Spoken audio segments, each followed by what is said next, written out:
Hi friends, welcome back to our channel. ఇప్పుడు ప్రతి ఒక్క డ్రెస్ మీదకి కూడా కోట్స్ అనేది యూజ్ చేస్తున్నారు కదా. పైన టాప్స్ మీదకైనా వేటి మీదకైనా ఆ యొక్క కోట్ కటింగ్ స్టిచ్చింగ్ అనేది మీకు ఈ వీడియోలో అయితే చూపిస్తానండి. వీడియోని అయితే స్కిప్ చేయకుండా చూడండి. ఇక్కడ వచ్చేసి ఈ శారీలో వచ్చేసి పళ్ళు పాటను అయితే తీసుకొని నేను కోట్ని అయితే డిజైన్ చేస్తున్నాను అనమాట.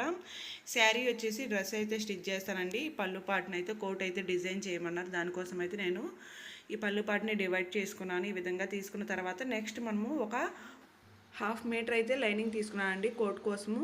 ఈ విధంగా హాఫ్ మీటర్ లైనింగ్ని ఫస్ట్ అయితే డబల్ ఫోల్డింగ్ వేసి దాన్ని హాఫ్కి అయితే ఫోల్డ్ చేసాను అనమాట. ఇప్పుడు వచ్చేసి మనకి ఇది కట్ చేసుకుంటే ఫ్రంట్ బ్యాక్ రెండు ఒకేసారి అయితే వస్తాయి అన్నమాట. ఇక్కడ వచ్చేసి కోట్ యొక్క పొడవు అయితే మార్క్ చేసుకోవాలండి. పై వైపున ఈ విధంగా మార్క్ చేసుకొని క్రాస్గా లైన్ డ్రా చేశాను. కింది వైపున పొడవు 15.5 ఇంచులకి అయితే మార్క్ చేశానండి.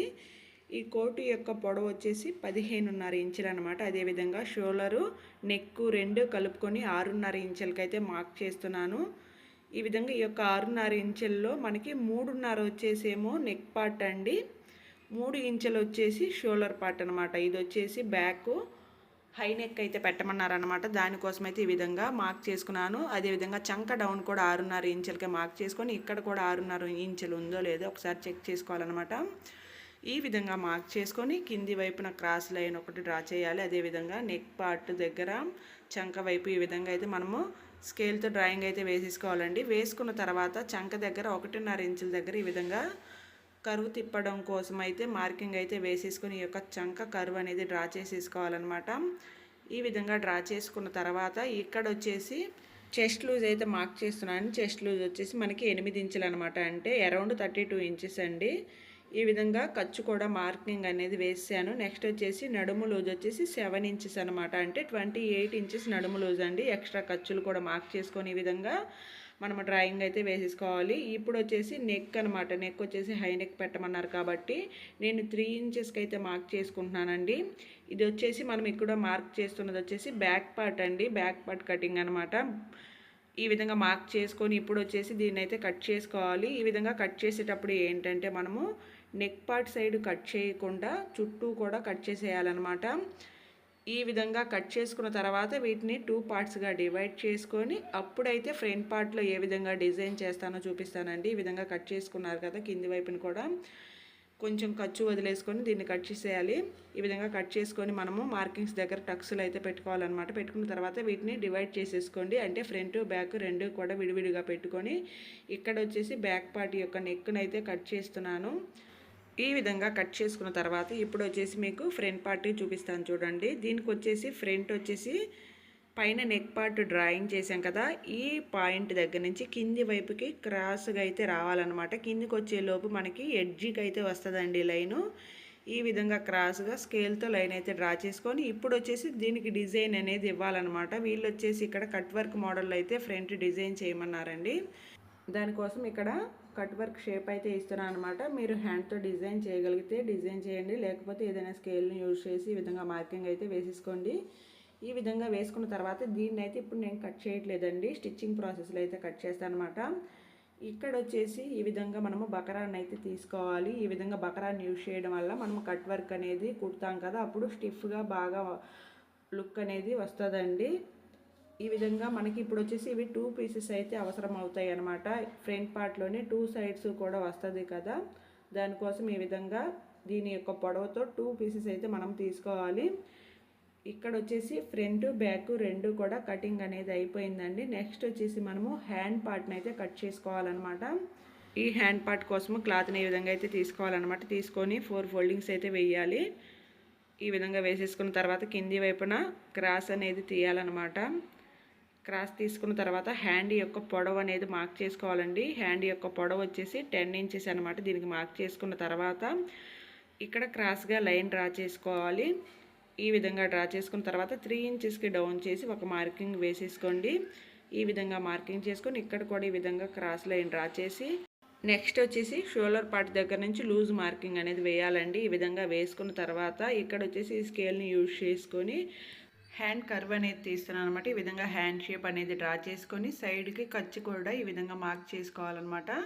నెక్స్ట్ వచ్చేసి పైన బుట్ట పెట్టడం కోసము 2.5 ఇంచులకు పైవైపుని మార్క్ చేసి 2.5 వెడల్పు 2.5 పొడవు ఈ విధంగా పెట్టేసుకొని ఈ విధంగా కిందకి డౌన్ చేసుకుంటూ మనము మార్కింగ్ అయితే వేసుకోవాలన్నమాట.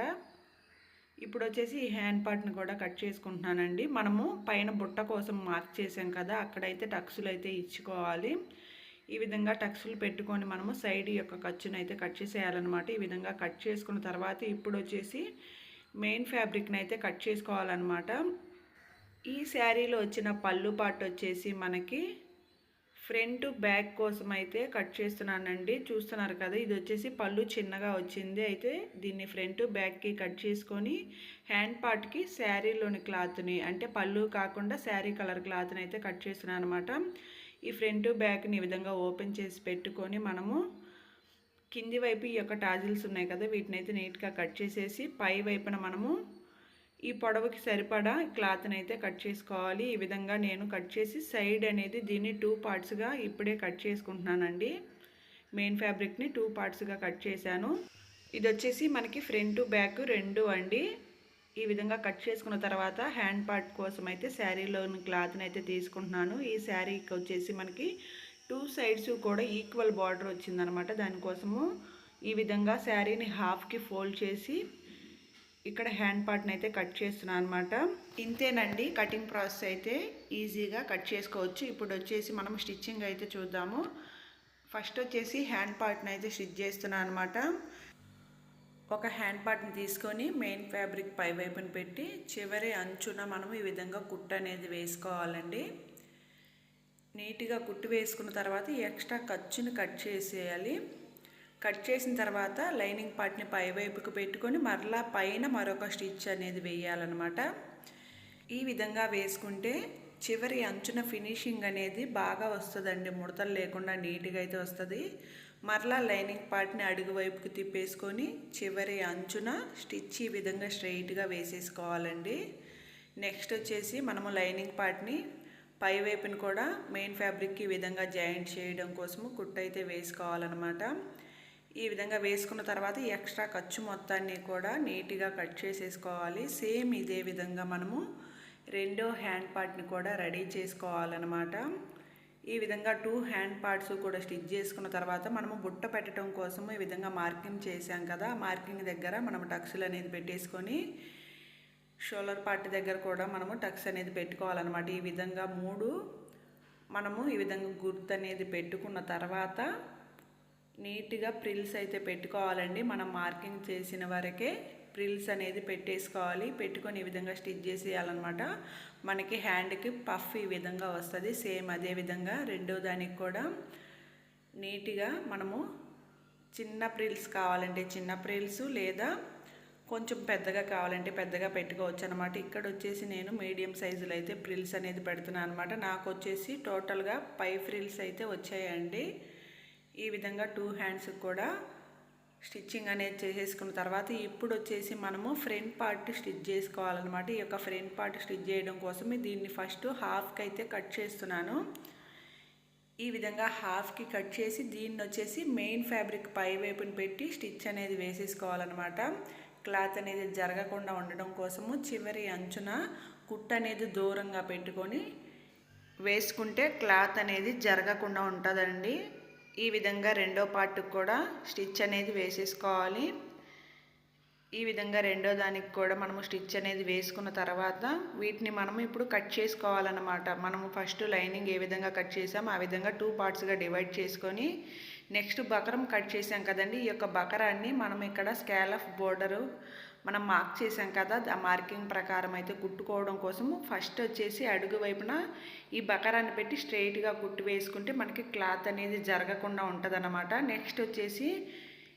నెక్స్ట్ మనము కట్ వర్క్ అనేది మార్క్ చేసాం కదా, దీని ప్రకారము మనము స్టిచ్ అనేది వేసేసుకోవాలండి. ఈ విధంగా స్టిచ్ చేసేటప్పుడు మనకి హ్యాండ్స్తో పని ఎక్కువ పడుతుంది అన్నమాట. అంటే మన హ్యాండ్ మూమెంట్ని బట్టే ఇక్కడ వర్క్ అనేది ఫాస్ట్గా అవుతుందండి. మన హ్యాండ్ మూమెంట్ని బట్టి ఇక్కడ షేప్ కూడా వస్తుంది అనమాట. ఈ విధంగా మనము నీట్గా అయితే స్టిచ్ అనేది వేసేసుకోవాలి. ఇలా స్టిచ్ చేసుకున్న తర్వాత ఎక్స్ట్రా ఖర్చు మొత్తాన్ని కూడా కట్ చేయాలన్నమాట. ఈ విధంగా ఖర్చు కట్ చేయడానికి నేను వచ్చేసి పాత కత్తెరను అయితే యూజ్ చేస్తున్నాను అనమాట. కొత్త కత్తెర అయితే పదును అనేది పోతుందని చెప్పేసి పాత కత్తెరను అయితే యూజ్ చేస్తున్నానండి. ఎక్స్ట్రా ఖర్చు మొత్తాన్ని కట్ చేసి మనము ఇక్కడ కరువు తిప్పాం కదా, ఈ ప్లేస్లో ఈ విధంగా టక్స్లు పెట్టుకుంటే మనకి ఇది రివర్స్ చేసినప్పుడు ఇక్కడ ఫినిషింగ్ అనేది నీట్గా వస్తుంది అనమాట. ముడత లేకుండా ఫినిషింగ్ అనేది నీట్గా రావడం కోసం ఈ విధంగా టక్స్లు అయితే ఇవ్వాలి. నెక్స్ట్ వచ్చేసి మనము ఈ లైనింగ్ పార్ట్ని అడుగు వైపుకు పెట్టేసుకొని మనము షేప్ అనేది నీట్గా ఈ విధంగా పై వైపుకి వచ్చేటట్లుగా రివర్స్ చేసుకోవాలన్నమాట. రివర్స్ చేసి ఐరన్ చేసి రెడీ చేసుకోవాలన్నమాట. ఈ విధంగా రెడీ చేసుకున్న తర్వాత పైన మరొక స్టిచ్ అయితే వేసేసేయాలన్నమాట. ఈ విధంగా చుట్టూ కూడా స్టిచ్చింగ్ అనేది నీట్గా వేసుకోవాలండి. ఈ విధంగా స్టిచ్ వేసుకుంటే ఏంటంటే క్లాత్ అనేది కదలకుండా నీట్గా ఉంటుంది అనమాట. ఐరన్ చేసినా కూడా నీట్గానే ఉంటుందండి, కానీ స్టిచ్ వేసుకుంటే ఫినిషింగ్ బాగా వస్తుంది అనమాట. ఈ విధంగా స్టిచ్ వేసుకున్న తర్వాత సైడు అంటే మనం చంక వైపు కుట్లు అనేది వేయలేదు కదా, మెయిన్ ఫ్యాబ్రిక్ని దీన్ని రెండు కూడా జాయింట్ చేసుకోవడం కోసం ఈ విధంగా కుట్టి వేసి ఎక్స్ట్రా ఖర్చు మొత్తాన్ని కూడా మనము కట్ చేసుకోవాలండి. ఈ విధంగా చుట్టూతా కూడా స్టిచ్ చేసుకొని ఎక్స్ట్రా ఉన్న ఖర్చు మొత్తాన్ని కూడా నీట్గా కటింగ్ అయితే చేసేసుకోవాలి. ఈ విధంగా మనము రెడీ చేసుకున్న తర్వాత రెండో ఫ్రంట్ పార్ట్ అంటే రెండో సైడ్ ఉంది, దాన్ని కూడా సేమ్ ఇదే విధంగా రెడీ చేసుకోవాలన్నమాట. ఈ విధంగా రెడీ చేసేసుకొని మనకి ఇప్పుడు వచ్చేసి ఫ్రంట్ పార్ట్ కంప్లీట్ అయింది, హ్యాండ్ పార్ట్ కంప్లీట్ అయింది. ఇప్పుడు వచ్చేసి బ్యాక్ పార్ట్ అనమాట. బ్యాక్ పార్ట్ వచ్చేసి ఈ విధంగా మెయిన్ ఫ్యాబ్రిక్ పై వైపుని పెట్టుకొని నెక్ పార్ట్ చుట్టూతా కూడా ఒక స్టిచ్ అయితే వేసేసుకోవాలి. ఈ విధంగా వేసుకొని మధ్యలో ఉన్న ఎక్స్ట్రా ఖర్చును అయితే కట్ చేసుకోవాలన్నమాట. సేమ్ ఇదే విధంగా మనము కట్ చేసుకున్న తర్వాత టక్స్లు అయితే ఇవ్వాలండి. ప్రతి దానికి కూడా నెక్ షేపుల దగ్గర టక్స్లు ఇస్తే ఫినిషింగ్ బాగా వస్తుంది. కింది వైపును కూడా స్ట్రెయిట్ స్టిచ్ అయితే వేస్తున్నానండి. ఈ విధంగా వేస్తే ఏంటంటే రివర్స్ చేసినప్పుడు మనకి మరలా దీనికి కింది వైపున ఎక్స్ట్రా పట్టి యాడ్ చేసే పని లేకుండా ఉంటుందని చెప్పేసి ఈ విధంగా అయితే స్టిచ్ అనేది వేశాను. దీన్ని రివర్స్ చేసేసుకొని నెక్ చుట్టూతా కూడా పై వైపున ఒక స్టిచ్ అయితే వేసుకోవాలి.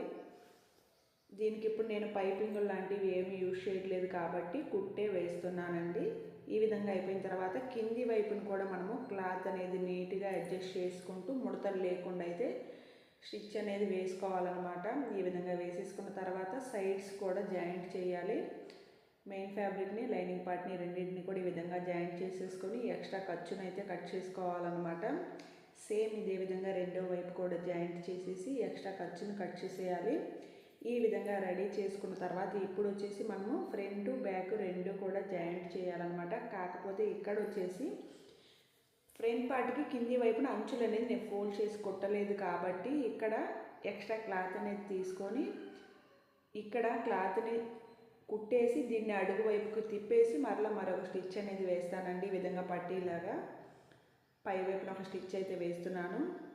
నెక్స్ట్ దీన్ని అడుగుకి ఫోల్డ్ చేసి కుట్టేసుకుంటే మనకి కింది వైపు పట్టీ అనేది రెడీ అయిపోతుంది అన్నమాట.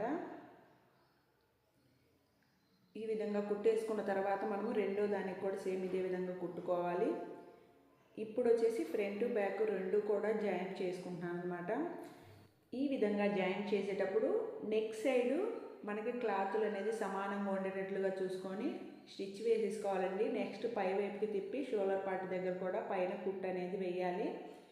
ఈ విధంగా వేసేసుకొని ఇక్కడ హ్యాండ్ పార్ట్ని స్టిచ్చింగ్ అనేది చేసుకోవాలండి. హ్యాండ్ యొక్క సెంటరు షోల్డర్ పార్ట్ యొక్క సెంటర్ రెండు చూసుకొని సమానంగా పెట్టేసుకొని స్టిచ్ అయితే వేసేసుకోవాలన్నమాట. ఈ విధంగా హ్యాండ్ పార్ట్ని జాయింట్ చేయాలి. సేమ్ ఇదే విధంగా రెండో వైపు కూడా మనము హ్యాండ్ పార్ట్ని అయితే స్టిచ్ చేసుకోవాలన్నమాట. షోల్డర్ పార్ట్స్ రెండు కూడా ఫస్ట్ సమానంగా చూసుకోవాలండి. చూసుకొని మనము క్లాత్ అనేది స్టిచ్చింగ్ అనేది వేసుకోవాలి. ఈ విధంగా వేసుకుంటే మనకి టూ హ్యాండ్స్ కూడా స్టిచ్చింగ్ కంప్లీట్ అయిపోయింది కదా. ఇక్కడ వచ్చేసి సైడ్ జాయింట్ చేయాలన్నమాట. దానికోసం మనము హ్యాండ్ చివరి లూజ్ ఎంత ఉందో మార్క్ చేసుకొని తర్వాత మనకి చంక దగ్గర లూజ్ ఎంత ఉందో మార్క్ చేసుకొని ఈ విధంగా కుట్ అనేది వేసేసుకోవాలండి. నీట్గా కింద వరకు కూడా స్టిచ్ అయితే వేసేసేయాలి. వేసి ఎక్స్ట్రా ఖర్చును అయితే కట్ చేసేసుకోవాలన్నమాట. ఈ చివరి అంచున స్టిచ్ వేస్తున్నానండి. ఇక్కడ వచ్చేసి ఓవర్లాక్ చేసుకుంటే పీచులు అనేది లెగకుండా ఉంటాయి అన్నమాట. ఈ విధంగా స్టిచ్ వేసేసుకుని మనము 2-3 స్టిచ్లు అనేది సైడ్ వేసుకుంటే లూజ్ అయినా బిర్ర అయినా వాళ్ళు అడ్జస్ట్ చేసుకోవడానికి కుట్లు అనేది ఉంటాయి అన్నమాట. సేమ్ ఇదే విధంగా రెండో వైపు కూడా మనము మెజర్మెంట్ చూసుకొని జాయింట్ అనేది చేసేసుకోవాలండి. వీడియో ఏ విధంగా ఉందో కామెంట్ సెక్షన్లో చెప్పండి ఫ్రెండ్స్. వీడియోని ఇస్తే తప్పకుండా లైక్ చేయండి. ఒకసారి మీరు ఇక్కడ ఫినిషింగ్ కూడా చూడొచ్చు. హ్యాండ్ పార్ట్ దగ్గర మనకి ప్లస్ గుర్తు అనేది వచ్చిందనమాట. మనము హ్యాండ్స్ జాయింట్ చేసినప్పుడు ఈ విధంగా నీట్గా కింది వైపున కుట్లు అనేది అన్నీ ఈక్వల్గా రావాలండి. ఈ విధంగా వస్తే మనకి ఫినిషింగ్ బాగుంటుంది. మనము స్టిచ్చింగ్ కూడా పర్ఫెక్ట్గా చేసినట్లు అర్థం అనమాట. నెక్స్ట్ మనము ఫ్రంట్ సైడ్ కట్టుకోవడానికి డోరీస్ అనేది ప్రిపేర్ చేయాలన్నమాట. దానికోసము నేను గోల్డ్ కలర్ థ్రెడ్ని అయితే తీసుకున్నాను. దీనికి 3 స్టెప్స్లో నేను సమోసా షేప్లో అయితే స్టిచ్ చేసి రెడీ చేసుకుంటున్నానండి. ఈ విధంగా రెడీ చేసుకొని దీన్ని వచ్చేసి బాడీ పార్ట్కి అయితే అటాచ్ చేయాలి ఫ్రంట్ సైడు. ఈ డోరీస్ వచ్చేసి మనకి కరువు ఉంది కదా, ఈ రెండో కరువు దగ్గర అయితే అటాచ్ చేస్తున్నాను అనమాట. మరి కింద అయితే బాగుండదని చెప్పేసి నేను కొంచెం పై వైపున ఈ విధంగా స్టిచ్ అనేది వేస్తున్నానండి. ఈ విధంగా 2 సైడ్స్ కూడా పెట్టి స్టిచ్చింగ్ చేసుకోవాలన్నమాట. మనకి ఫైనల్ ఈ విధంగా లుక్ అయితే వస్తుందండి. వీటిని ఇక్కడ ముడేస్తున్నాను చూడండి, లుక్ ఎంత బాగుందో. ఈ విధంగా సింపుల్గా మనం కటింగ్ అయినా స్టిచ్చింగ్ అయినా సరే ఈజీగా చేసేసుకోవచ్చండి. ఇలాంటి కోట్స్ మనం ఈ కలర్లోనే కాదండి, మనకి నచ్చిన కలర్లో డ్రెస్కి మ్యాచ్ అయ్యే విధంగా కట్ చేసుకొని రెడీ చేసుకొని యూజ్ చేసుకోవచ్చు అనమాట. థ్యాంక్స్ ఫర్ వాచింగ్ అండి. Please subscribe and support my channel.